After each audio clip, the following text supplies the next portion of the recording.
Don't fight shadows, turn on the one light. Back to the subject of reaction, because we never get past it, we only deepen it. Faith is not the song we sing or the thought we recite. Faith is the stillness that refuses to move when the picture screams. Resist not evil is not a call to surrender to evil. It is a call to stop wrestling with the shadow on the wall and to turn quietly to the light that makes the wall and the shadow transparent. If your faith lives, it will be heard in your silence, seen in your hands that do not clutch, felt in your heart that does not race to fix an image. Be still and know that I am God. Not be clever, not be quick, be still. What is an appearance? It is the picture that provokes you, the letter in the mail that stirs anger, the report that stirs fear, the face that stirs judgment, the memory that stirs shame, the future that stirs you to plan and plan and plan. That picture, however loud, is not the substance. It is the moving shadow that comes and goes with the turning of the day. Do not fight it, do not love it, do not hate it. Stay on the middle path where you neither bow to it nor crusade against it. If thine eye be single, thy whole body shall be full of light. A single eye does not divide the screen into heroes and villains. A single eye looks through the screen and waits upon the light. Let us say it plainly, because there is mercy in plain words. Faith is measured by non-reaction. Your refusal to take sides is your confession that there is a presence higher than both sides. Your quietness in the face of provocation is the testimony that something else governs here. This is not passivity. It is fidelity. It is the refusal to substitute your fists for the law of spirit. Stand still and see the salvation of the Lord is not an endorsement of delay. It is instruction. Stand, see. Let the seeing be of salvation, not of argument. And you will ask, as you must, because honesty asks, if I do not resist, what actually handles evil? Hold that question. We will not enter it with heat. We will not enter it with human cleverness. We will let the question sit with us like a guest, and we will prepare a place for it by our quiet, for the answer does not walk through a crowded room. Take no thought for your life is not an invitation to neglect. It is the opening of a doorway where breath becomes prayer and prayer becomes listening. For now, set your posture, principle over personalities, no enemies to defeat, no allies to flatter. Do not become the advocate for one appearance against another. Become the transparency for the presence that acknowledges neither. The one light does not argue with the shadow. It shines, and by shining it renders the shadow baseless. The Lord is my light and my salvation. Whom shall I fear? If that is true, then fear is not your counselor, and reaction is not your strategy. Let there be a consecration in you that in every report, every demand, every trumpet of conflict, you will not leap into the fray, but you will consent to light. So we begin here again, as if for the first time. Do not fight shadows, turn on the one light. When the appearance rushes you, be the pause that remembers. When the world divides itself in front of you, be the witness who remains undivided. This is faith, and this is the foundation upon which every further word will rest. Now, if we are to stand still and see, we must know what we are standing in. And here is the stumbling stone. God is not power. Do you see that? God isn't mind. God isn't even soul as human thought defines soul. Nobody knows what God is. I am that I am, and human language stops right there. The moment we try to make God a might, a force, an energy to be turned on like a switch to conquer something opposite, we have left God and entered mythology. I am the Lord and there is none else is not a boast. It is a statement of aloneness, of isness without a second. One power does not mean a bigger power winning against a smaller power. One power means no other power exists to oppose, to tempt, to frighten, or to fix. You will say, but the world seems full of powers, disease, and war, and personalities that rise like giants. All right. Goliath is an appearance, a hypnosis of size and noise. If you answer it with a bigger weapon, you stay inside its dream. The one power is revealed when you refuse the premise of opposition. Thou shalt have no other gods before me is not a rule on a tablet. It is spiritual physics. If there is one, there cannot be two. Evil, then, is not a second something. It is a belief in a second something, a suggestion without law, a wind that rattles the shutters when there is no one at the door. We are not summoning a fiercer good to crush a lurking evil. We are recognizing that evil has no law, no cause, no substance to be crushed. Though I walk through the valley of the shadow of death, I will fear no evil, the psalmist sings, not because he carries a brighter torch against a darker tunnel, but because a shadow has no selfhood to fight. And this, you see, is the middle path. Non-resistance is not passivity. It is fidelity to one. It is the refusal to give breath to a second life. Resist not evil is not surrender to evil. It is surrender of the belief that there is an evil to resist. When we cease to arm ourselves against the picture, we discover that we were arming the picture with our fear, not by might nor by power, but by my spirit, saith the Lord. And spirit is not a power among powers. Spirit is the all that has no opposite. When one power is recognized even a little, the fever of reaction cools. The hand unclenches. The tongue stops making promises it cannot keep. The personal will to make things happen, to lift the world by the handles of opinion, falls away, and with it the exhaustion born of carrying an imaginary war. This is the fruit you can taste. Quiet arrives, not as laziness, but as authority. Peace, be still, is spoken within, and the waves do not obey a stronger wind. They reveal that the law of their being was never turmoil. No weapon that is formed against thee shall prosper, not because you have crafted a superior shield, but because in one presence there is nothing left to forge it, no law to maintain it, no mind to believe it. Do you see? One power, not a contest, not a triumph, not a contesting good, just God, indivisible, unseen to thought, known in silence, the presence before which the picture called opposition cannot stand because there is nothing there to stand. Now we come to the method, and it will offend habit. Never enter the case humanly, never take sides, not even the side that hires you. Do you see? The moment you favor a personality, you have left principle and taken up arms for a shadow. Judge not according to the appearance, but judge righteous judgment. Righteous judgment is not a better opinion. It is the refusal of opinion. It is standing where Christ, not man, defines the issue. In every quarrel, the bait is the same. Pick a hero, find a villain, and hurry. Do not. We are not dealing with a good person and a bad person. Christ is the only identity, and we will stand there. There is neither Jew nor Greek, for ye are all one in Christ Jesus.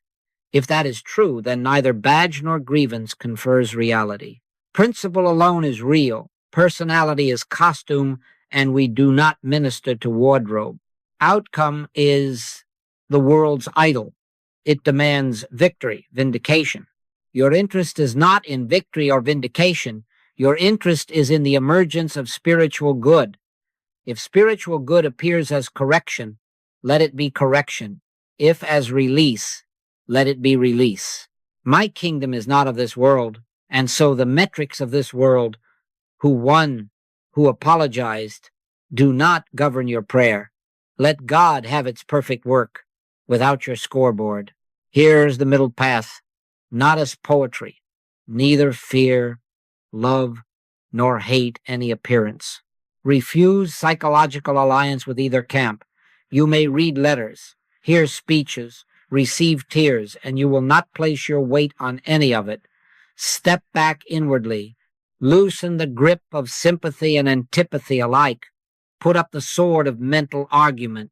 Put up again thy sword, the Master said. And the sword includes the sharp tongue of thought. Practically, what do?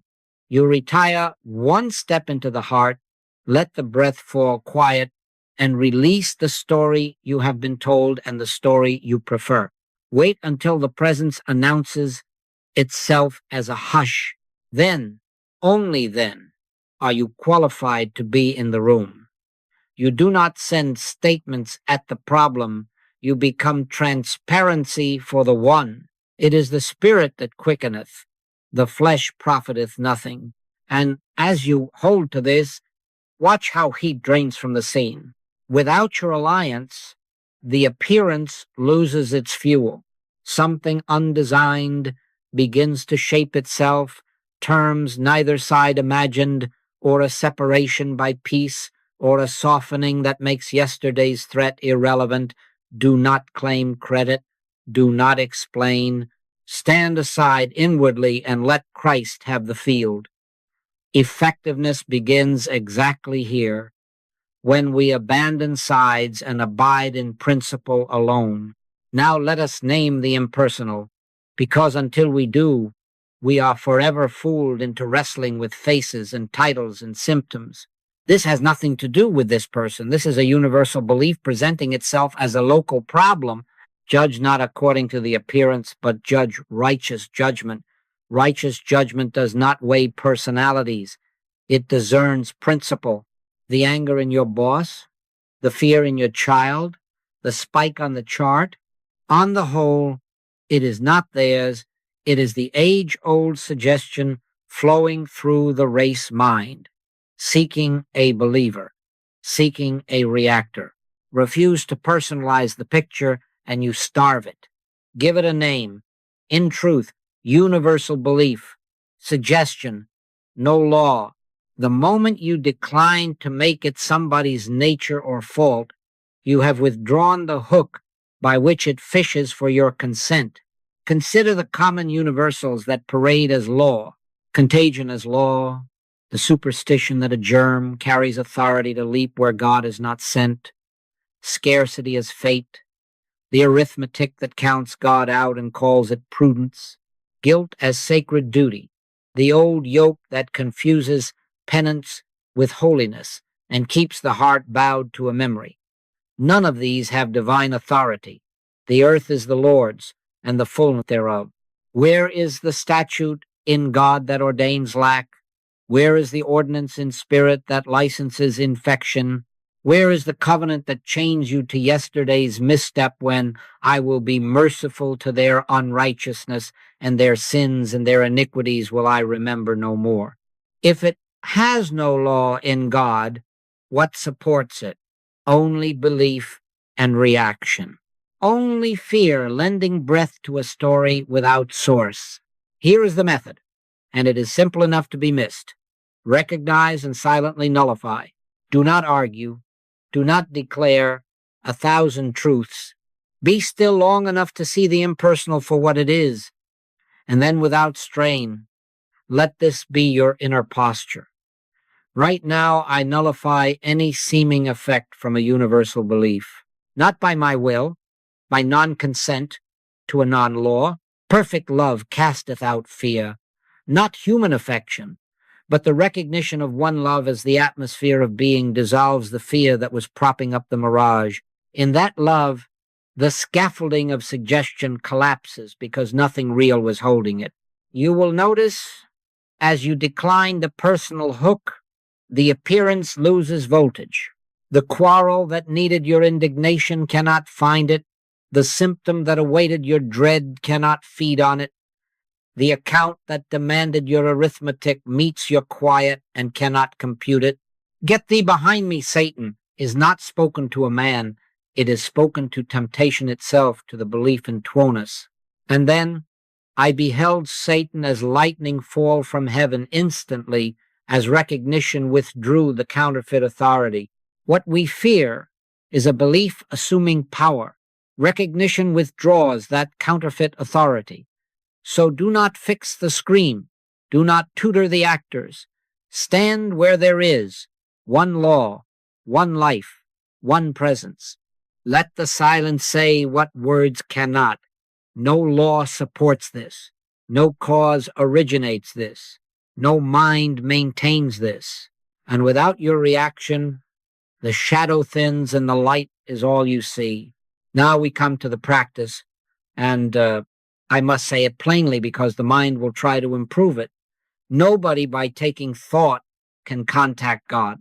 You can recite truth until your lips tire and your head nods, and still you will be outside the door. There must come a split second of silence, do you see? A cessation, a holy pause in which even your finest statements are laid down. Take no thought for your life, no foolish thought, no thought. Be still and know that I am God. Not be busy with holy ideas, be still. This kind goeth not out but by prayer and fasting. Prayer is not words, fasting is not hunger. Prayer is consent, fasting is the abstinence from opinions, anxieties, and even the habit of mental truthing. Fast from your plan for God, from the hurry to get a result, from the cleverness that strings scriptures like charms. Forget for a blessed moment all the truth you ever knew. Wait for the click. You know it when it comes, a soft inner yes, a presence registering itself without thunder, a hush that stops the argument. Do not turn to God for anything. Turn to God, period. If you turn to God for health, you are still courting the picture of disease. If you turn to God for money, you are still worshiping arithmetic. Turn to God. I, God, am the solution to all problems. Not the sentences about God, God. Not the outline of God, God. And when you really turn, the appetite for using God will disappear, and with it the fear that made you a beggar at heaven's gate. So here is the rhythm, and it is simple enough to overlook. Sit, be still, let the breath find you. Release, one by one, your anxieties. Then release your opinions. Then release even the concept of one power. Yes, that too, until only silence remains. All right, now let God have its perfect work, yet do not watch for results. Do not test the fruit while it buds. Remain until the click. If a statement rises after the click, the Lord is my shepherd, or peace be still, it will not be a sentence leading you. It will be the presence leading in the form of a sentence. God contact precedes explanation. First the hush, then the light, then, if need be, the word. In quietness and in confidence shall be your strength. The fleshly mind wants to explain first and touch later. Spirit touches first, and explanations become unnecessary or very few. Make this your daily sacrament. 3 minutes at dawn, a pause at noon, a closing stillness at night, not for safety, not for supply, for God. And you will find that without opposition, without strain, the appearances rearrange themselves as a byproduct of presence. Not by might nor by power, but by my spirit, known in silence, revealed as peace. A letter arrived first, then a call, a plant on the edge of a strike, capital on one side with ledgers and forecasts, labor on the other with grievances and nights of overtime in their bones. Each had counsel, and each counsel, polished and urgent, demanded that I stand with one and help win. Do you see the temptation to believe that righteousness wears a badge or a blue shirt, to let sympathy or antipathy draft us into a crusade? Never enter the case humanly. Never. Judge not according to the appearance, but judge righteous judgment. Righteous judgment is not a finer opinion, it is the refusal of opinion. So I said to the man who engaged me and to the steward who wanted an ally, I will not take your side. Christ is the only identity in this room. That afternoon I sat alone, away from documents and passion. I put down the letters, put down the figures, put down even the hope of an early settlement. Resist not evil. I neither feared nor hated the picture. I fasted from argument, from mental truthing, from any desire to steer an outcome. This kind goeth not out, but by prayer and fasting. So I prayed as we pray, not words, but consent. Be still and know that I am God. I waited for the click, for the inner assurance, the hush that says presence precedes speech. When it came soft, like a hand on the shoulder, I knew my part was finished, not by might nor by power, but by my spirit, saith the Lord.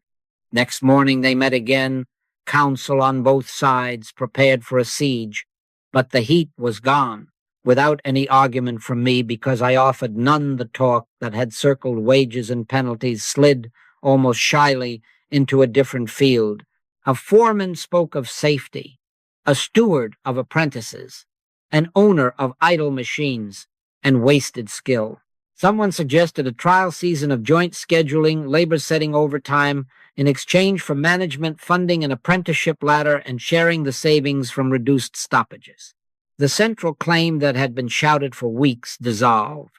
The grievance that fed the newspapers was withdrawn. An arbitration date so prized by the lawyers became unnecessary. It was neither side's program. It was a third form, simple as dew, unimagined the day before. There was no victory speech. There were handshakes without triumph, a quiet that felt like relief. Blessed are the peacemakers, for they shall be called the children of God. Production resumed, tempers cooled, families exhaled. Each side afterward confessed it hadn't won, yet both testified to a rightness that outlived their original demands. My part, none humanly. If the one that engaged you wants to lose, that's his business. Your task is to bring forth a spiritual activity, not to garnish a scoreboard. My kingdom is not of this world. So learn the lesson. When no side is empowered, when we refuse to lend breath to personalities and sit until one presence registers, harmony appears of itself unopposed, unforced, unclaimed. Stand still. Let God have its perfect work. A household at war came to me, doors slamming in their sleep, silence like ice at breakfast, then torrents of words when the day was tired enough to drop its guard. Each had letters, witnesses, lists. Here is what he did, here is what she said, and the plea beneath it all, choose. Fix us by choosing. Now, do you see where the temptation is? To be Solomon with a sharper sword, to balance the scales and call it justice. Never enter the case humanly. Never give human advice. If I take a side, not even the side that hired me, I have left principle and joined the quarrel. Judge not according to the appearance, but judge righteous judgment. Righteous judgment is not a better opinion. It is the refusal of opinion for the sake of Christ. So we did the only work that is work. Silence first. This kind goeth not out but by prayer and fasting, fasting from the appetite to repair appearances, fasting from the romance of a happy ending written to please the neighborhood. We sat not for unity and not for separation, not for victory and not for apology. We sat for God. I refused to preserve the form of marriage. Spirit may ask for new forms. Sometimes a separation is very spiritual. Let's have it if that is the way of peace. And sometimes a union must be reborn without the chains that call themselves vows. Our task is peace, not preserving appearances. My peace I give unto you, not as the world giveth. In the hush, the names loosened. I saw neither husband nor wife. I saw Christ, as the only identity of both. The universal belief at work was not malice, it was fear, two frightened children borrowing adult arguments. I did not talk to frightened children. I recognized the impersonal suggestion seeking believers and found no believers there. There is neither male nor female, for ye are all one in Christ Jesus. All right? Then one. What happened? Nothing you could script, and everything you would hope for. Over days the heat drained. One morning they came without lists. No villain, no hero. It became clear to both that the form they had been guarding was the source of their war. Quietly, without recrimination, they dissolved the legal tie, and then something holy entered: friendship. Property divided itself like the Red Sea without a lawyer's staff, and no one boasted. Years later, a note arrived: we are each married now to peace first. In another home, the same silence yielded another fruit. They stayed, but stayed as neighbors for a season. No claims, no demands then. Without coercion, a tenderness returned. Not duties embraced, but graces. No one could say when the turn came. They only knew the strain ended. This is the cost and the freedom. If you are not willing to leave mother, brother, sister, father for my sake, you are not yet on the middle path. If you must keep the picture, you will forfeit the presence. Let the picture go. Let God have its perfect work, not by might, nor by your skill at reconciliation, but by one presence recognized, and the shadow called discord, married or divorced, has nothing left to stand on. Another letter, this one in winter, the kind of winter that makes people speak in numbers. I was with a friend who tested positive. We shared a car. My child coughed. The article says incubation is 3 to 5 days, and the heart, you can hear it, begins to live by the clock of fear. The mind races with statistics and advice. You see vitamins to chase, windows to open, windows to close, masks to wear, drafts to avoid, friends to avoid, until the very air seems weaponized. Now, do you see the bait? To make of a suggestion a law and of a belief a government. Don't do it. Never enter the case humanly. Never give human advice. We will not be healers of bodies or legislators of hygiene. We stand in principle, and we consent to any necessary human steps to unfold without our meddling. But our work is elsewhere. This is a universal belief claiming law, and it has worn many costumes: germs, drafts, bad air, ancestral curses, the morning paper. Infection and contagion have no law to support them, because there is no statute in God that ordains harm to God's own expression. He that dwelleth in the secret place of the Most High shall abide under the shadow of the Almighty. There shall no evil befall thee, neither shall any plague come nigh thy dwelling. Not as a charm, not as a talisman to be rubbed when nervous. Spirits aloneness is the only law. If there is one, there cannot be a second law running loose to spite the one. Fear feeds the appearance. Recognition of lawlessness starves it. All right then, let us starve it. How? Not by arguing with the headlines, and not by composing brave affirmations between sneezes. Silence first. Be not afraid, it is I. Let those words, not the syllables, but the presence behind them, be received. Sit. Be still.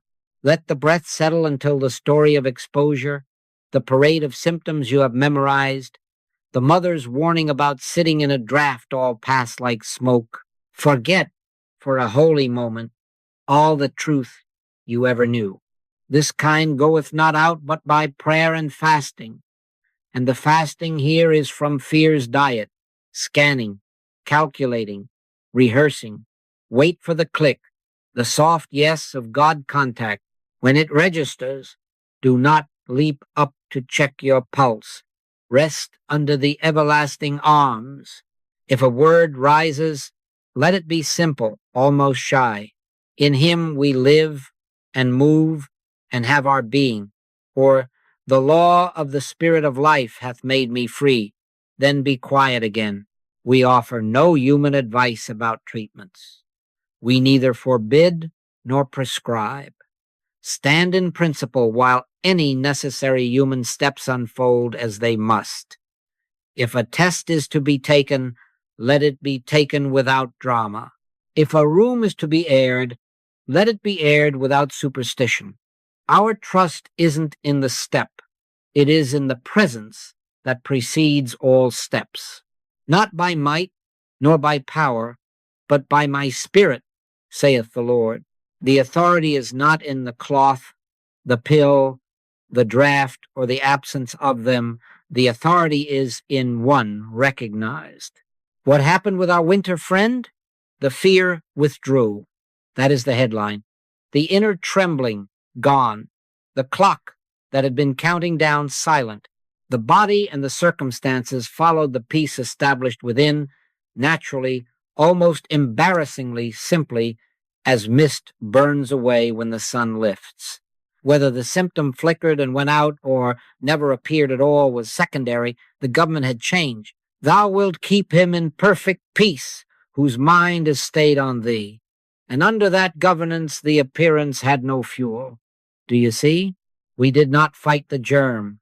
We did not flee the draft. We refused to baptize a belief into law. We stood still. We knew God. And the shadow, starving for our fear, found nothing to eat. You have asked it honestly, so let us answer it simply. If I do not resist, what handles evil? I, God, handle it. Not a phrase about God, not your best doctrine, but presence itself handles what appears as evil by revealing its nothingness. We do not repair shadows, we turn on light. The Lord will fight for you, and ye shall hold your peace. When light is present, the outline that frightened you is shown to be a projection without body, and that is the end of it. All right, then our work is not to push the screen. Our work is to consent to the light. Non-resistance is not neglect. It is recognition. It is the conscious withdrawal of belief, the loosening of fear, the surrender of personal will that was trying to manage God. Resist not evil does not make you a doormat. It removes the mat on which the suggestion hoped you would wipe your feet and enter. When you withdraw belief, the counterfeit loses tender. When you withdraw fear, the picture loses voltage. When you withdraw will, the presence that was muffled by your effort breathes through unobstructed. Do you see that? This is active, exact, obedient, and inner obedience that declines recruitment into a war that has no legal standing in God. Here is the holy paradox, and it cannot be understood until it is lived. By doing nothing humanly, we permit everything divinely needed to appear. We are not idle. We are still. Be still and know that I am God. Notice the order. Knowledge follows stillness. As long as we think first, plan first, argue first, we are placing knowing before being, and the cart shoves the horse down the hill. In the split second of silence, God announces God, and what needs to be said, done, undone, or left alone, rises of itself without your sweat, and it carries its own authority. Scripture does not invite your heroics, it invites your hush. Stand still and see the salvation of the Lord. The battle is the Lord's, David sang before the stone ever flew. All right, then stop mustering armies of thought. We are not summoning a larger power to overcome a smaller. One leaves nothing to conquer. The very attention that fed the fear is withdrawn, and in that withdrawal the appearance withers because nothing sustains it. Perfect love truly casteth out fear. Measure the day not by whether the picture changed, but by whether your reaction ceased. That is your sacrament. If the picture persists and you are unmoved, the work is safe. Let patience have her perfect work. When you neither fear, love, nor hate the appearance, revelation is underway. Now we need a ladder, not because God is reached by rungs, but because the human mind needs a way to stand still. A clear, repeatable path keeps you from improvising with opinions and calls you back, step by step, to the middle where neither reaction nor fascination rules. So when the wind of appearance blows, whether it is a newspaper headline or a whisper in your nerves, take the latter.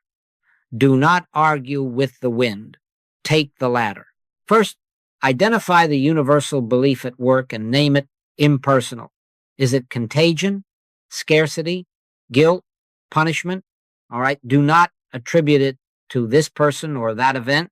This has nothing to do with this person. This is a universal belief. If it has no statute in God, it has no law over you.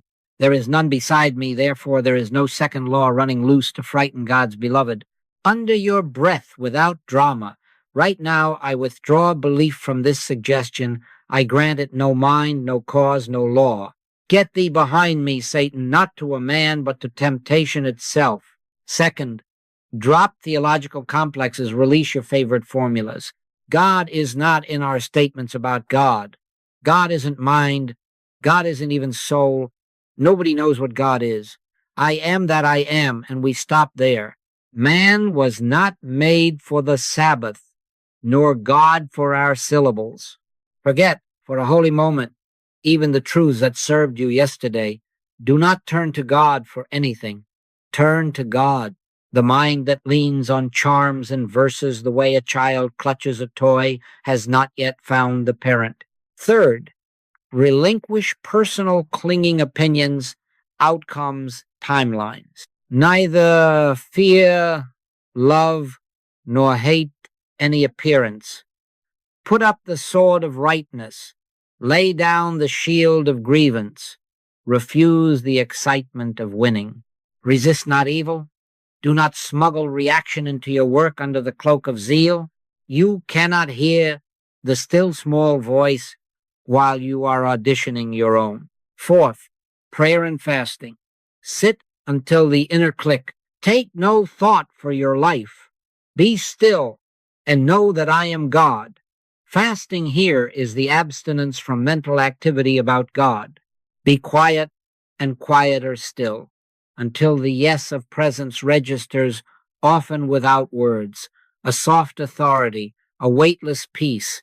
If a word rises after the click, peace be still, or the Lord is my shepherd, let it be the echo of presence, not your cue to perform. Fifth, let maturity bring to light. Act only as moved. Speak little. Remain unattached to result. He that believeth shall not make haste, not by might nor by power, but by my spirit, saith the Lord. Do not check your demonstration day by day. Stop digging up the seed to see if it has germinated. When the movement comes, it will be simple, unspectacular, and right. When it does not, your silence is the only action asked.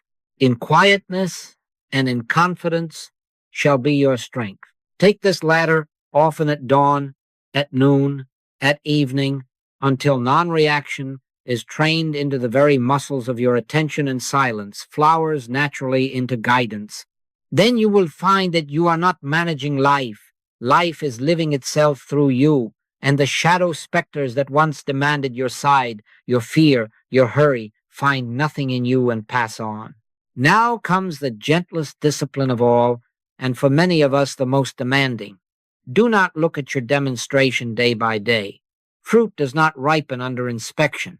Stop fingering the bud to hurry it. Stop weighing the branch to forecast sweetness. Let patience have her perfect work. The tree abides, the sap moves in silence, and then one morning, without trumpet, color is in the skin and sugar is in the flesh. First the blade, then the ear, after that the full corn in the ear. You do not stand over the stalk with a watch. You let God have its perfect work. All right, let us do the same in our practice. We have planted with silence. We will not dig up the seed with curiosity. Saul of Tarsus did not walk out of a flash of light into a pulpit the next afternoon. years of inner unlearning, of obscurity, of silence before statements, until the will that once persecuted could no longer steer the man, and then the emergence was clean. Do you see that? Divine timing is not delay, it is protection. He that believeth shall not make haste. If the Christ mind had sent him out the week after Damascus, the old heat would have burned the fields, but the Spirit ripened the fruit and then offered it. So with you, do not judge your work by this morning's symptom or tomorrow's letter. Judge it by the hush that remains after you have turned within. If it is there, the sap is moving. Practice patience not as a grit-teeth virtue, but as a way of breathing. Micro silences through the day, 3 seconds between tasks, a pause before answering, a glance into the secret place while stirring the soup. No checking, no comparing, no rehearsing the picture to see if it's softened. In quietness and in confidence shall be your strength. When the mind runs to the field to see if the fig is swelling, call it back. All right, rest. If the call comes to act, it comes with a weightless authority. If it does not, action is stillness. The earth bringeth forth fruit of herself, he knoweth not how. Let that be your science, and hear this with courage. If spiritual harmony can only be achieved through loss of the form you preferred, let's have it. The orchard master prunes, he is not cruel. Sometimes the branch you admired shadows the fruit. Sometimes the position, the reputation, the arrangement you thought necessary stands where the sun would like to touch. I am the vine, ye are the branches. The life is not in the trellis, it is in the sap. Hold to one and let the forms come, improve, dissolve, or reappear as they must. Your consecration is to presence, not to pictures.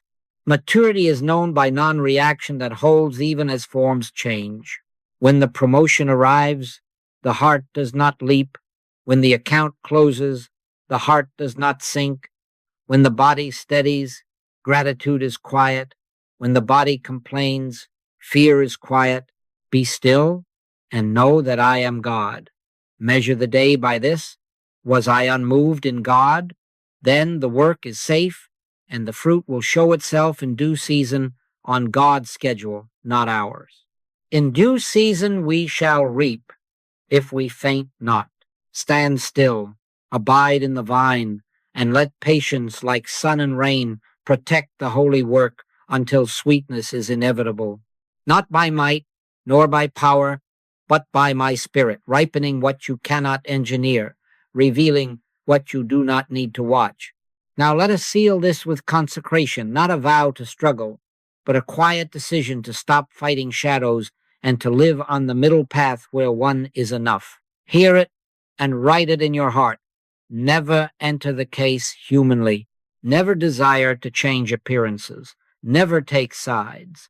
If you carry only this into a resistant age, you will carry a swordless strength the world does not understand. The Lord shall fight for you, and ye shall hold your peace. We are not an army. We are a hush through which one presence announces itself. We do not push the screen. We turn on light. Our directive is not negative only. It is positive, potent, exact. Be still in Christ. Let Christ's will be done on earth as it is in heaven, anywhere, anytime. Thy will be done. Do not attempt to choose the outcome. Choose presence. Do not attempt to polish the picture. Consent to the kingdom. I can of mine own self do nothing. All right, then stop doing and let being be. Let your whole interior say, without words, if possible, not my plan, not my clock, not my side, thine alone. And then watch, not with curiosity, but with trust, how appearances rearrange themselves without an opponent and without your strain. Not by might, nor by power, but by my Spirit. We do not confine this life to a holy day or a holy place. Man was not made for the Sabbath, and neither in this mountain, nor yet at Jerusalem.